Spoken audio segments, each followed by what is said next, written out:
تحریک انصاف کے مقامی رہنما سبحان ساحل کے خلاف پریڈی پولیس اسٹیشن میں مقدمہ درج کیا گیا ہے۔ سبحان ساحل نے تحریک انصاف کی ریلی کے دوران اشتعال انگیز خطاب کیا تھا۔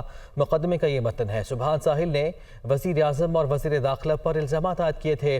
مقدمے کا یہ متن ہے اور کراچی سے آپ کو اپڈیٹ کر رہے ہیں تحریک انصاف کے مقامی رہنما ہیں سبحان ساحل، جن کے خلاف یہ مقدمہ درج کیا گیا ہے اور یہ مقدمہ پریڈی پولیس اسٹیشن میں درج کیا گیا ہے۔ مقدمے کا متن یہ ہے کہ سبحان ساحل نے پی ٹی آئی کی ریلی کے دوران اشتعال انگیز خطاب کیا تھا۔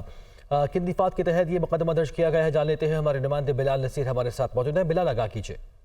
جی بالکل، یہ پی ٹی آئی کے مقامی رہنما ہے سبحان ساحل، ان کے خلاف پریڈی پولیس اسٹیشن میں سرکار کی مدعیت میں یہ مقدمہ درج کیا گیا ہے، جس میں 2 روز قبل جو ریلی ہوئی تھی اس میں اشتعال انگیزی کی گئی تھی، جس پر یہ دفعات شامل کی گئی ہیں اور اس میں وزیر اعظم، وزیر داخلہ اور دیگر اداروں کے خلاف بات کی گئی تھی۔ اس کو حوالہ دے کر یہ مقدمہ جو ہے وہ درج کیا گیا اور اب سے کچھ دیر پہلے ان کو گلشن اقبال سے جو ہے وہ پولیس نے حراست میں بھی لیا اور حکام کہتے ہیں کہ باضابطہ طور پر مقدمہ درج کر کے گرفتاری جو ہے وہ ڈال دی گئی ہے۔ جی بلال، شکریہ آپ کا۔